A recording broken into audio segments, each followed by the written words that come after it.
Hi everyone. Today I want to talk about religious sexual repression and compare it to a curse. And you might interpret this literally or metaphorically, but the religious, sexually oppressive, and repressive teachings often function like a curse. So, what is a curse? A curse is an ideology or some kind of, maybe you could call it energy or will or intention of someone that's directed at another person in a harmful or manipulative way. It's not for the benefit of the person who is receiving this curse. It does harm to the other person. And this could function on a psychological level, like someone who's sociopathic, you could say, is maybe cursing someone. They're intending them harm. And it could also be in a traditional spiritual context, say shamans might curse people to wish their enemies harm.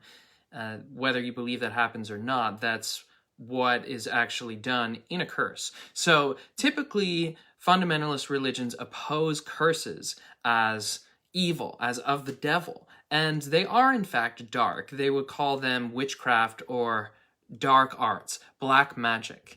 And what I'm saying is that these religious systems are actually perpetrating curses. They are cursing people by telling them to repress and reject and hate their sexuality. That what that does is it curses people on a spiritual level and really on a deeply human level. So how do religiously oppressive and repressive teachings about sexuality function as a curse? Well, first of all, through control and manipulation.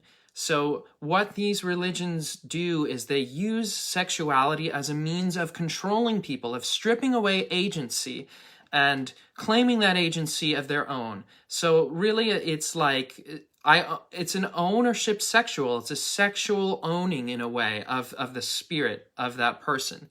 Through the deity is assuming a kind of sexual spiritual control. You're mine, you're not your own, your creativity, your life force, your energy belongs to me, not to yourself. I am your master, I am your Lord.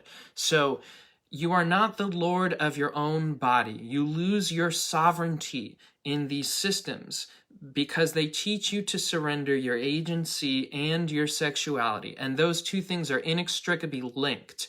Your agency is tied up in your sexuality because that's your self-expression essentially is your sexuality. What you say yes to, your consent. I'm talking about sexuality in a much broader term than just the act of having sex, than genitalia.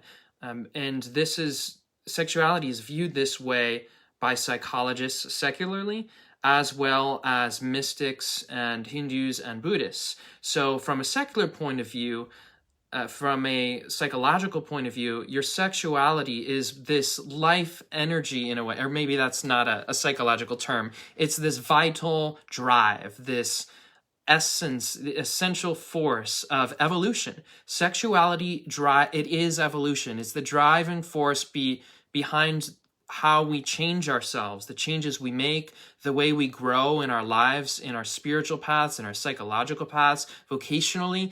It's this life force. It keeps life going and moving and evolving. That's what sexuality does. And reproduction is a part of that, but it's not just the actual physical element. It extends to the psychic levels of our being and to the vocational levels of our being. So sexuality is really a core component of humanity and also of spirituality because it relates to our vitality, our aliveness, and our creativity and sense of purpose, the way we contribute out of coming into our own identity and using our agency in relationship with other people and in relationship with the world itself. So when we are sexually oppressed or repressed, our agency is stifled. We question who we are. We question our ability to express ourselves. We feel less free when we're living under rules and under systems that keep us from living in our authentic truth, our authentic sense of who we are and what we want to create in the world. So what these religions do is they say, this is your sexuality, this is the way in which you are to express it, and use it as a means of demonstrating your loyalty to me, to the deity, to the institution, to the holy book. And so it really is a violation. It's a sexual violation. A sexual and spiritual violation is what's happening, is you are surrendering your consent and your autonomy in exchange for something else, for some kind of a benefit. So that's how this curse takes root, because there's a vulnerability. So in order for a curse, say either a psychological curse, or if you want to be literal and you have some kind of spiritual view of a curse, either way, it takes root because there's a vulnerability. So the manipulation, you could use manipulation as a synonym for curse if you have an atheist viewpoint, okay? So really I'm making this open to your perspective. So the manipulation or curse takes root when there's a vulnerability and an agreement is made. The person who is cursed actually takes that curse in because there's part of them that is agreeing with it, that's consenting to the violation, the unhealthy dynamic that's going to take place. So in this instance, it's the person is receiving a sense of forgiveness, a sense of belonging to the community, a sense of acceptance and love, and also a sense of safety about their sexuality. They might feel that their sexuality is out of control. Sexuality might be an area that's difficult for the person. So when you come into this group and they say that, you know, if you part of your suffering is because you're not living correctly with your sexuality. So if you don't masturbate, if you don't think sexual thoughts, if you just save it till you get married, if you're heterosexual, then you will be safe. You'll be okay, and your sex will work out for you. So it's taught as if it's sex positivity, as if it's good for you sexually, right? But what happens is there's a near or total repression and rejection of sexuality. Because the legislation and control around sexuality is so severe and anti-human. It's not the way that human sexuality actually works. It goes completely against it. And part of that is intentional, because if you are able to get people to twist their humanity and focus so hard on one of the hardest aspects of humanity to control and do your bidding with it, then you really control the whole person. You know, if I can control the way you think sexually and fantasize sexually and the people you will have relationships with and the people you won't, then I control you. I mean, there's nothing more powerful, many would say, than the sexual drive or than our sexual energy. And according to mystical frameworks such as Hinduism, really, sexuality is also spiritual energy. It might be referred to as kundalini. It's more this creative life vital force. It's the stuff that makes life alive. It's the stuff that makes life reproduce and continue. It's the stuff that makes us choose to continue in the world in spite of suffering and to achieve our goals. And you could see how that would make sense just on a purely psychological, secular, philosophical understanding too. That same kind of idea there. So when you give up your sexuality, your sexual consent to an ideology, it functions as a curse because it is anti-nature. It's anti-human nature. So you're making an unhealthy agreement and you're giving someone else lordship. And even in the Bible, there are teachings about this, that your body is not your own. You're a temple of the Holy Spirit. You've been bought with a price. Honor God with your body. And if this is interpreted in a fundamentalist way, as it often is, it's that really your body isn't your own. You don't have consent anymore over your own sexuality. And so many of the teachings about sexuality we know are anti-human, anti-science. They're just not how human sexuality works. So it would be one thing if these religions were actually giving us wise caution about things that actually are sexually harmful, but they tend to counter healthy sexuality. They tend to tell you not to be healthy sexually. So there are, in fact, ways in which we can behave sexually that are unhealthy, right? There are plenty of those, but they don't tend to talk about those that much. Somewhat they do. But really, what they're after is your agency and your human agency through your sexual agency. They're after your agency itself, your soul, really your autonomy and sovereignty. And that autonomy and sovereignty is seen as being devoted to the Lord, which means the system and the ideology and the cult. And so, again, the way they do this is by developing this massive systems of control about sexual practice. It almost doesn't matter what the rules are, as long as there are rules and as long as they're extensive and very controlling. Because then as much as you're thinking about your sexuality, which is often for a lot of people a lot, you're then thinking about the cult too, and how you need to redirect your sexual thoughts into energy that serves the cult. So you see how pervasive this control is and how it really functions as a curse.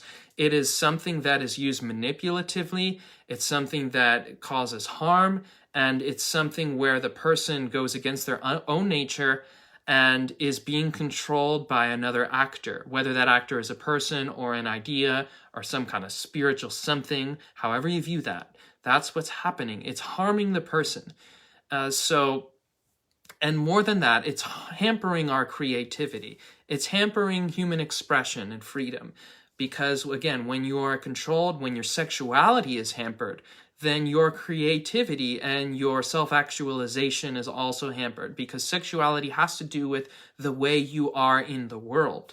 So, just on the sexual level itself, or on the level of having sex, it's harmful enough. But many of us have experienced how hating ourselves sexually, how trying not to masturbate, not have fantasies, how not have sexual experiences with people unless we're in a heterosexual marriage, which is not most of our lives for most people, or even any of your life for many people. How much that harms you, how much that hurts you. And then how much it extends to your emotions and your self-expression and your love and all of the shame that comes with it, because it's this dehumanizing anti-self, anti-sovereignty teaching. So how do we break the curse of sexual control, of the religious curse of sexual control that's supposed to free you? Well, we made an agreement to get into it, and we may not have consented to that agreement. It may have been like we were caught up into a lie, a delusion, but we were in some way assenting to it, even if we never consciously chose to. So a way to do that is to break the allegiance, to break the allegiance with darkness. It's almost like an exorcism in a way, and I'm being ironic here, really, but this is really kind of black magic type stuff that the religions will often speak against. They are doing this black magic ritual curse kind of thing. And so the way to get rid of it is to break the agreement and realign with truth. Well, what is truth? It's not a dogma. It's not an ideology. It's your human nature. It's your authentic self. It's your sovereignty. It's not something that someone else gives to you. It's who you are. It's a whole way of being, aligned with your nature as it relates to the rest of humanity and nature itself, being in sync, being in wholeness.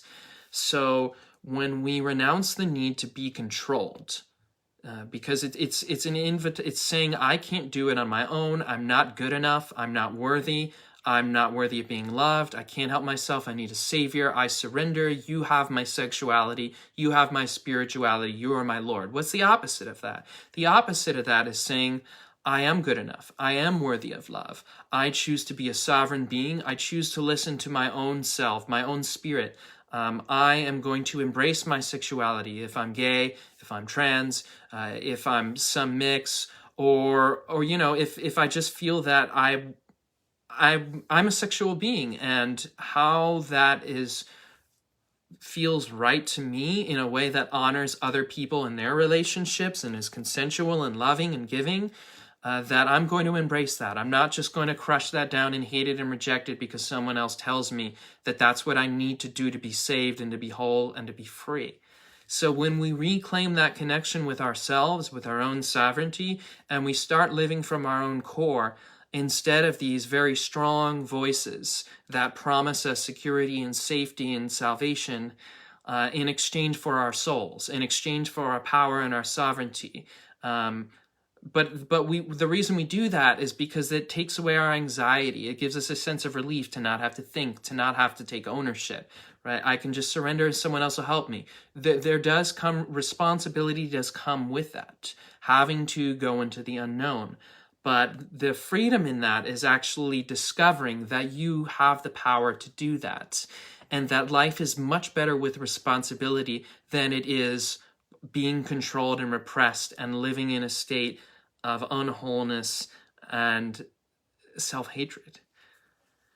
So I hope that this has been helpful. Let me know if there are other ways in which you see these connections. But please subscribe to me on YouTube. I have a channel, Life After Dogma. I'm going to be putting up videos like this regularly.